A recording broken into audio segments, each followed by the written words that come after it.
بسم اللہ والصلاۃ والسلام علی رسول اللہ۔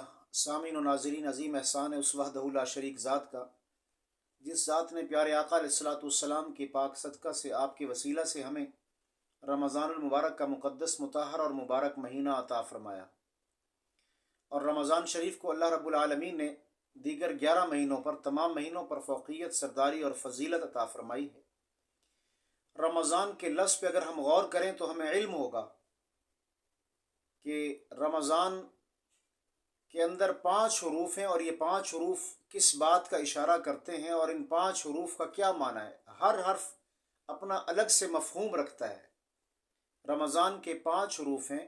پہلی بات تو یہ کہ اسے رمضان نہیں پڑھنا چاہیے، میم پر زبر کے ساتھ رمضان پڑھنا چاہیے، اس لیے کہ اللہ رب العالمین نے قرآن میں فرمایا کہ شہر رمضان الذی انزل فیہ القرآن۔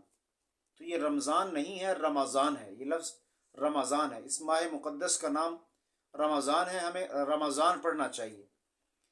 تو رمضان کے 5 حروف ہیں، نمبر 1 را، نمبر 2 میم، نمبر 3 زاد، نمبر 4 الف اور نمبر 5 نون۔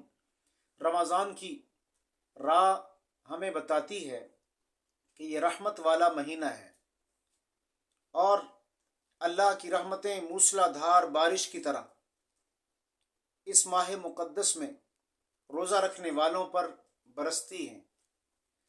اور رمضان کی میم سے مراد محبت اللہ، یعنی اللہ کی محبت، کہ جو ایمان اور عقیدے کی سلامتی کے ساتھ اس ماہ مقدس میں رمضان شریف کے روزے اللہ کی رضا کے لیے رکھے گا یا رکھتا ہے، تو اللہ کی ذات اس سے محبت کرتی ہے۔ اور آپ خود سمجھتے ہیں کہ جب اللہ کسی سے محبت کرنے لگیں تو اس کی دنیا بھی بن جاتی ہے اور آخرت بھی سنور جاتی ہے۔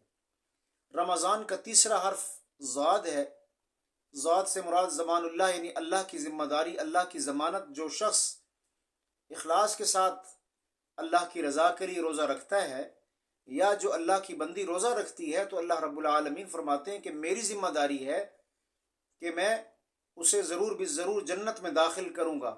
الصوم لی وانا اجزی بھی، اور ایک روایت میں فرمایا الصوم لی وانا اجزا بھی، روزہ میرے لیے ہے اور اس کا بدلہ میں رب العالمین خود ہوں۔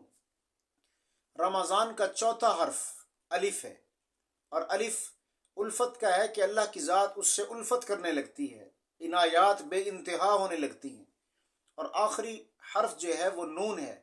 نون سے مراد نور بھی ہے، اور نون سے مراد نوال، یعنی بخشش کا بھی ہے، کہ اللہ کی ذات ضرور بھی ضرور ایسے چھوٹے بڑے مرد عورت کو بخش دیتی ہے، مغفرت فرما دیتی ہے، اعمال سیئہ کو اعمال حسنہ میں اللہ کی ذات تبدیل فرما دیتی ہے، جو اللہ کی رضا کے لیے خالص ہو کر، مخلص ہو کر رمضان المبارک کے روزے رکھتا ہے۔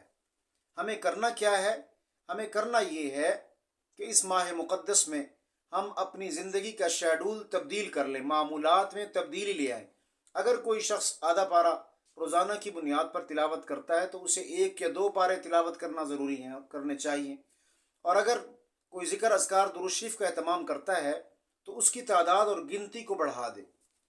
بالخصوص سحری کی برکت سے اس ماہ مقدس میں، سحری کی برکت سے اس ماہ مقدس میں نوافل اور تہجد پڑھنے کا بہت اچھے طریقے سے موقع فراہم ہو جاتا ہے، تو اس میں کوتاہی نہیں کرنی چاہیے۔ اور اس کے ساتھ ساتھ درود شریف کا اہتمام زیادہ سے زیادہ کریں۔ دیگر اذکار اور دیگر عبادات، نفلی عبادات کا اہتمام اپنی حیثیت و بساط کے مطابق جتنا زیادہ ہو سکے زیادہ اہتمام کریں۔ ایک روایت میں آتا ہے کہ آقا علیہ الصلاۃ والسلام نے فرمایا کہ اللہ رب العالمین صرف ایک سجدے پر 1500 نیکیاں عطا فرماتے ہیں۔ اللہ کی ذات اتنی کریم ذات ہے، ایسی عظمت والی ذات ہے، شان والی ذات ہے۔ اور سب سے بڑھ کر یہ کہ ہمیں اس ماہ مقدس میں توبہ اور استغفار کو یقینی بنانا چاہیے۔ اگر ہم اس ماہ مقدس میں خاص طور پر توبہ استغفار کو یقینی بنائیں گے، اللہ سے رجوع کریں گے، اللہ سے معافی مانگیں گے، اور دعا کریں گے کہ پروردگار ہمارے ان گناہوں کو بھی معاف فرما دیجئے جو ہمارے علم میں ہیں، اور انہیں بھی معاف فرما دیجئے جو ہمارے علم میں نہیں، تو اللہ کی ذات کتنی خوش ہوگی۔ اگر ہم صدق کے دل سے توبہ کریں گے تو پھر توبہ کا یہ عالم ہے، توبہ کرنے والے کی یہ شان ہے کہ پیارے آقا علیہ الصلوۃ والسلام نے فرمایا کہ التائب من الذنب کمن لا ذنب لہ، گناہ سے توبہ کرنے والا ایسا ہے جیسے اس نے گناہ کا ارتکاب کیا ہی نہیں۔